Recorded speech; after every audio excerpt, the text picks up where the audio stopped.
Hello, I'm Pei, and I'm here to talk about structure as sensors. It's this idea where we're trying to use the structure itself to sense the people within, to sense the structure, and to sense things around it. And to do that, we're going to tell you about small data learning to understand this physical world. Okay, so let's get started. So things I do all surround this very simple question. How do we understand the physical world? The key thing is understand.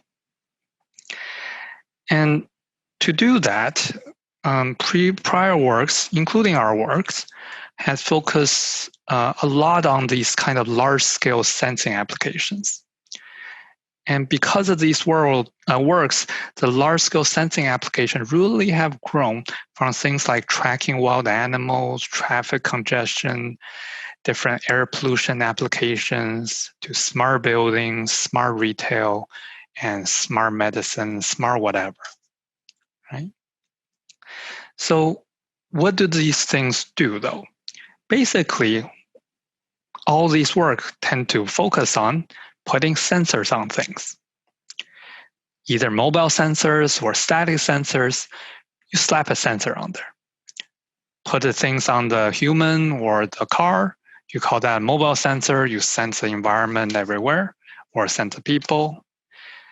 And for the sensors on the building, you call them static sensors and hope they work and last forever. Right? And the difficult part most of the time, or a lot of times, for something running a long term, is just deploying and maintaining the sensors. Right? Give you an idea why. Last summer, when it was still okay to travel, I was in China in this temple near Beijing. It's a very old temple, very beautiful, by the way. Now, the tour guide was really passionate, talking about all the history and everything that there is to know about the temple, both things I want to know and things I don't want to know. But one thing that struck me is he said that, the temple recently went through a renovation. So I asked him, how recent? And he told me, in the Qing dynasty. Right? That's what reason means in terms of buildings. Buildings are designed to last 50, 100, sometimes even 1,000 years. And for the sensors, well, how old is your mobile phone? Right? So maintaining these sensors, when placed in things like cars, buildings, human beings, they don't last long enough. So they require a lot of maintenance. So if you have 10 sensors, 10 different type of sensors, you got to constantly maintain and fixing them. So we were thinking, well, is there another way? Well, actually, we weren't thinking that. But one day we were actually doing some experiment. We ran into some trouble. Namely, we were trying to actually sense the vibration of the building to figure out if the building is broken. Building health management, building health monitoring. So the idea is you sense the vibration of the building, and if the joint is loose, the vibration characteristic will be different. It's a pretty standard thing in civil engineering. So we were there trying to do our experiment, trying to collect some data. And unfortunately, we were doing this in the university. So as you know, computer science students, they work really hard. So we were doing this experiment midnight, and there were tons of students there. And we were doing this in the hallway because that's where we were trying to collect the data.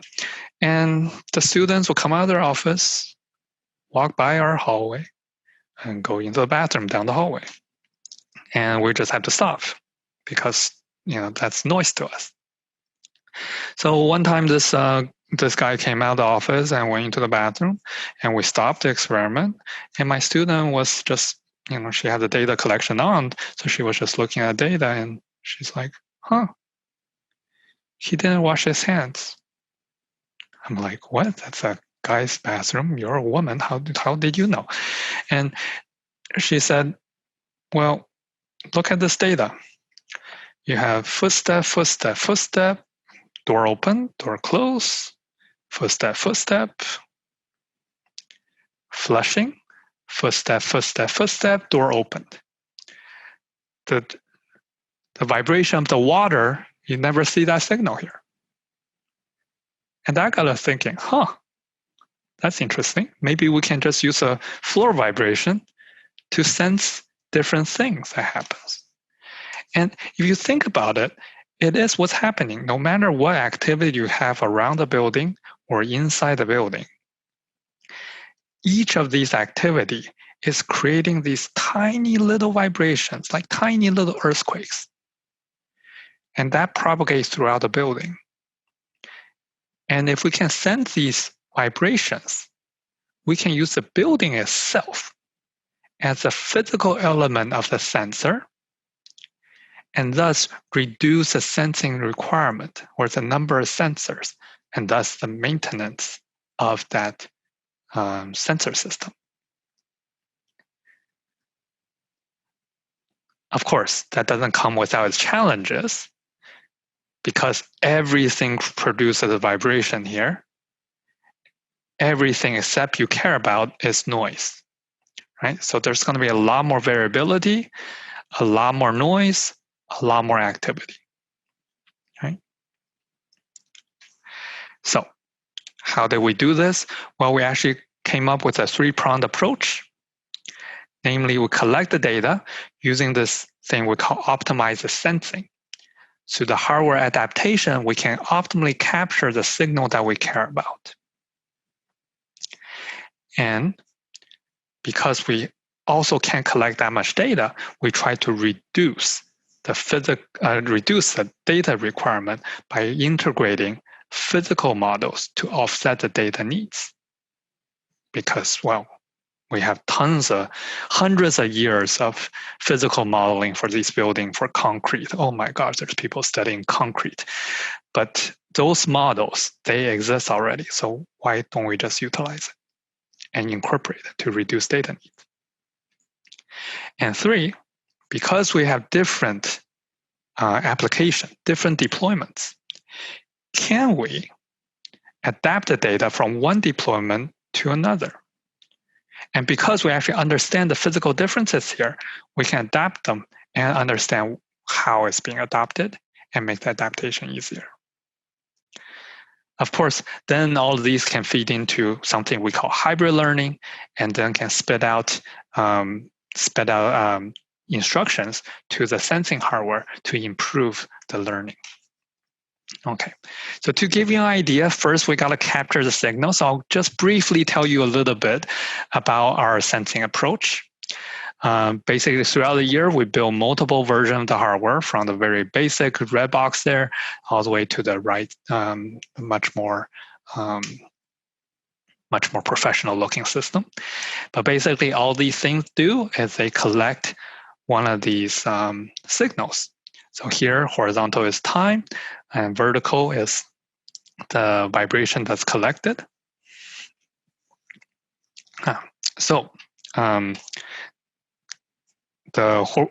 Basically what we can collect is these, when nobody's walking by, we can learn the structural and noise characteristics. And these particular peaks, we call, well, they are steps, and a series of steps we call the trace. Basically, we know it probably belongs to the same person because people tend not to fly around inside the building. Funny story, I was going out to do a demo somewhere, I forget where, but I was trying to get on a plane, taking one of these boxes with me.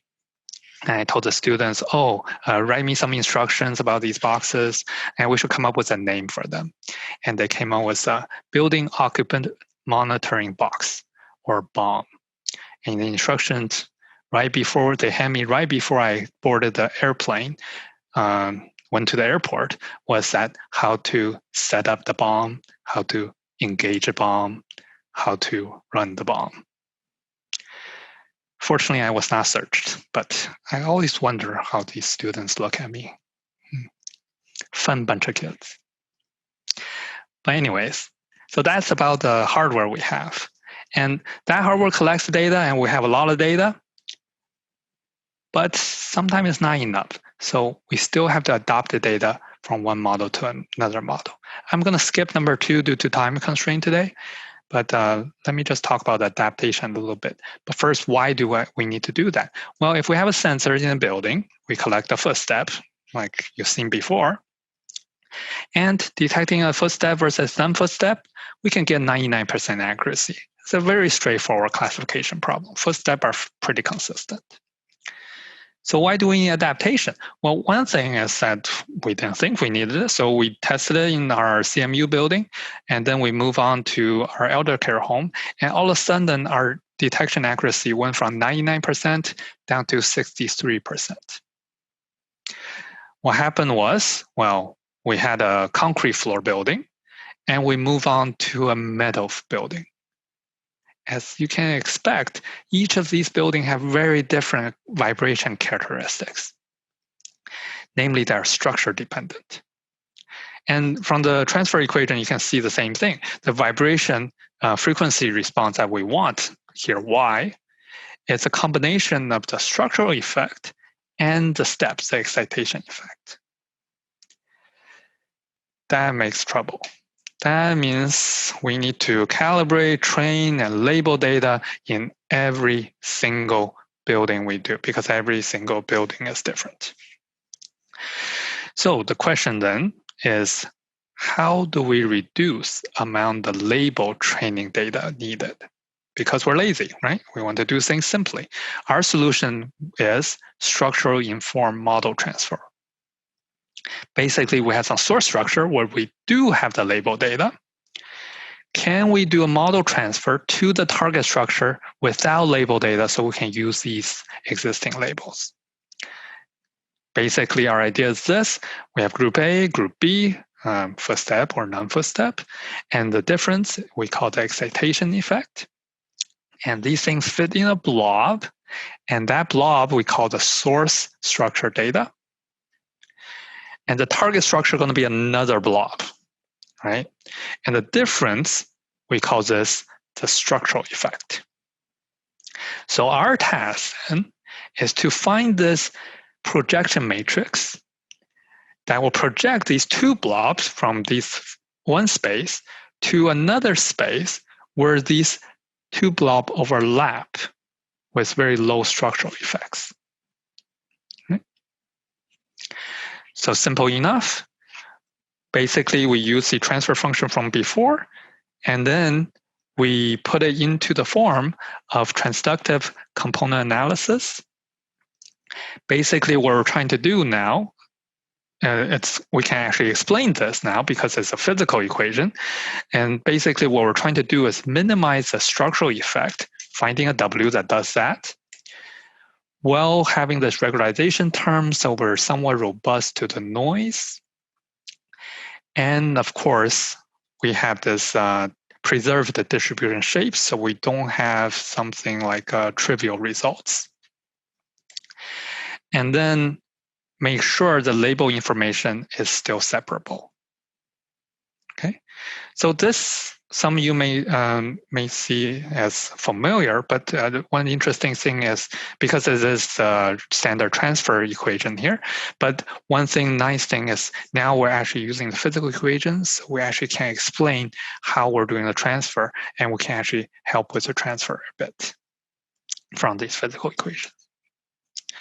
Okay, so what's happening is that we actually went to 3 different buildings and collected a bunch of data with a lot of people walking around.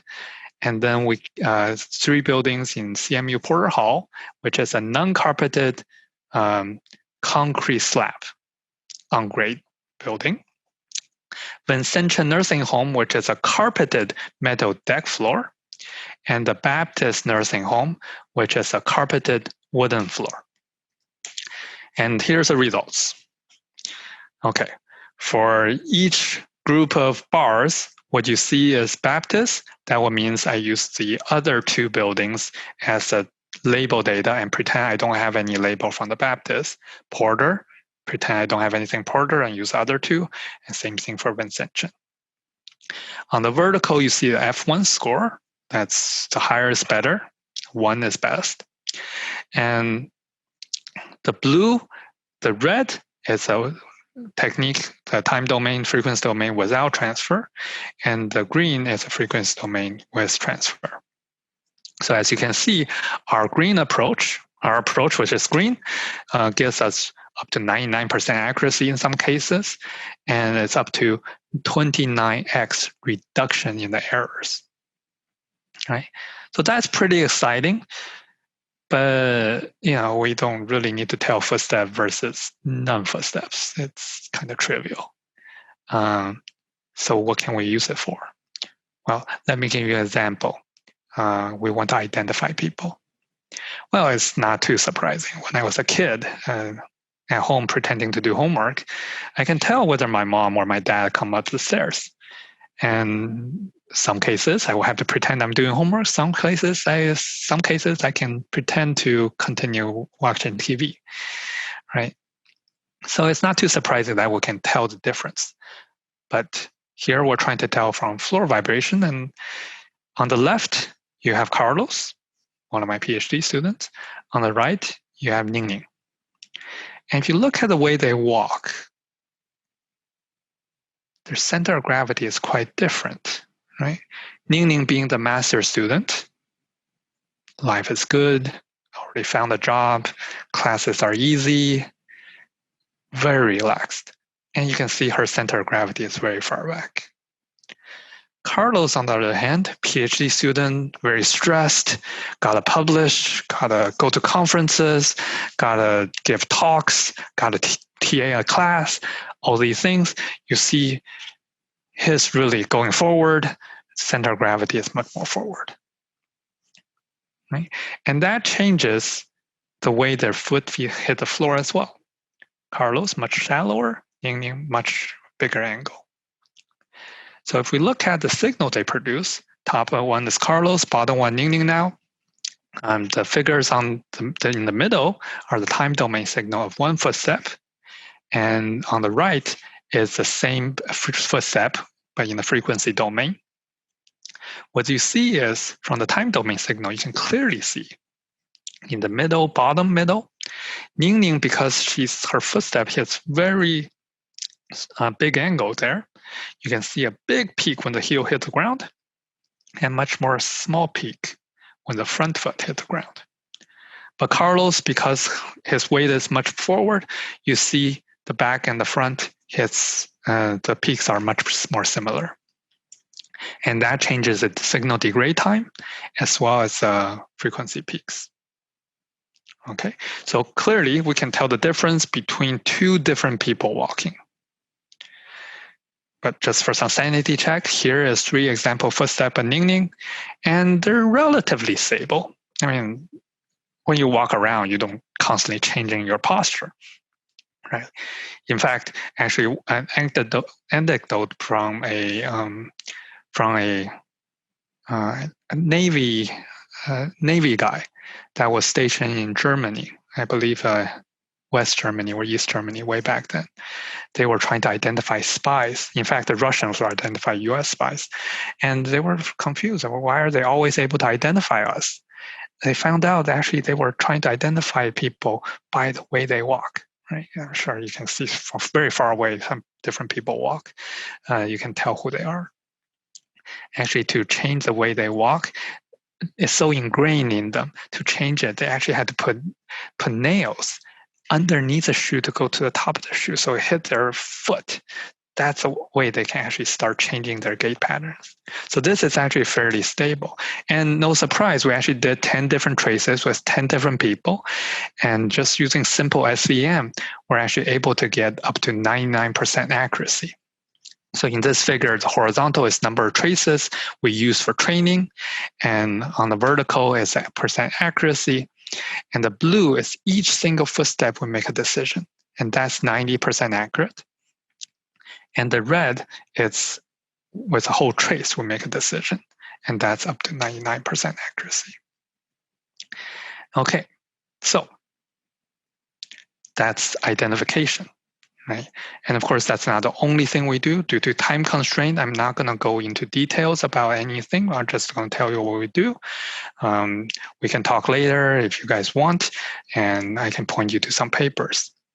But for person characteristics, we actually inference using the footstep vibration, things like identity that I just talked about, in different speed, different people, and maintain that.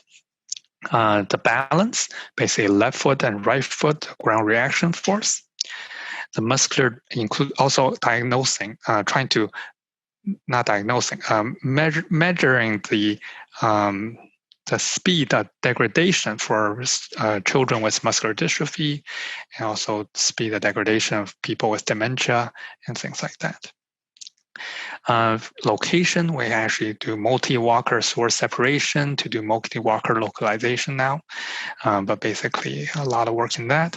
And from the ML side, we do transfer models using physical information and also interpretable learning through these physical models. Okay, so I gave you an idea of number 1, number 3. I'm going to skip number 2. But this is just to remind us, is basically structure that we're doing for what we're doing. Now, I showed you localization. I showed you identity. Put them together, what do we get? Well, Harry Potter fans may start thinking, oh, isn't this that Marauder's map that Harry Potter got in, I don't remember which book? Well, funny you should say that. Here, basically, we just put our vibration sensor on the floor. This is our Porter building at CMU again. We can actually track the location of the footsteps, and there you see it represented on the map. Stops and goes. And of course, it's not finished, but basically you walk towards it, and then stop, turn around, and walk away. The Kina, I might notice our Marauder's map are not as pretty as what Harry Potter has.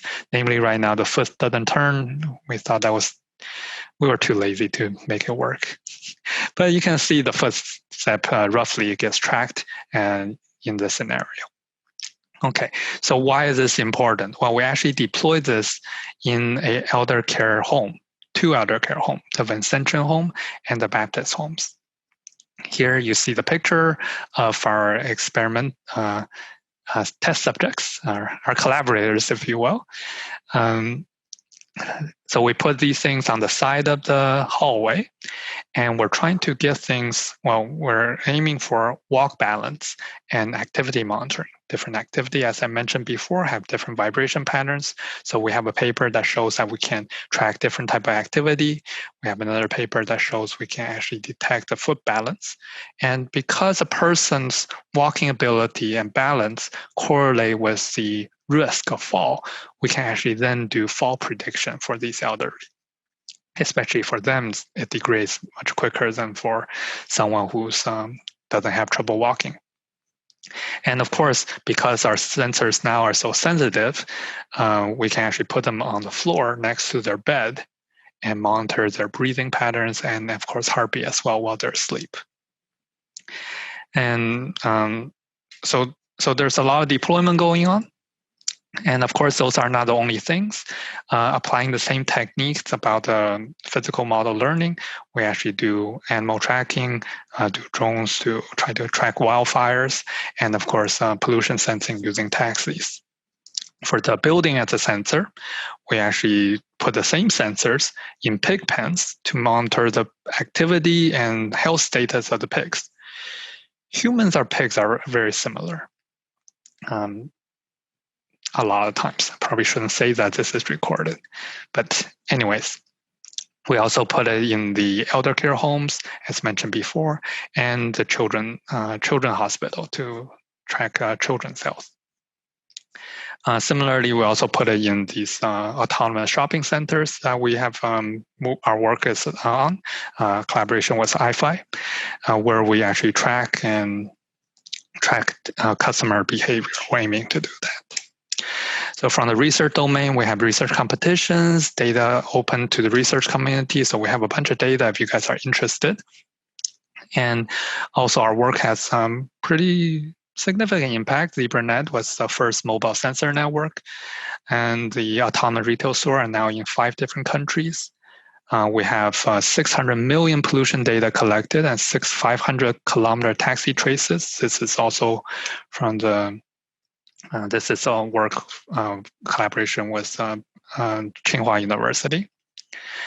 And we also extended, or our goal, our work is aimed to extend in the children's hospital, extend the children's with limb-girdle muscular dystrophy by 50%, trying to track their treatment. If they are on the right treatment, we can improve their life expectation from 20 years to 30 years. Right, so it's really a privilege to work on a project that could have potential impact on these children. And of course, as a professor, I only take credit for other people's work, namely my students and my collaborators' work. So here's actually the PhD student that did all the work and my collaborators from engineering, the electrical engineering to civil engineering to robotics, computer science, and various different medical government industry. And of course, our funders as well. I also want to leave you a little bit about the paper and resources on structure as sensors that I cover here, namely identification and localization. And also, if you're not into a technical read, there's also in the popular media, Scientific American recently have an article on our work. You can follow the link to have maybe more of a fun read, if you will. And I leave you my email. I'm at CMU, but in January, I'm moving to University of Michigan, Ann Arbor. So here's my Ann Arbor email as well. But with that, I'm willing to answer any questions that you may have.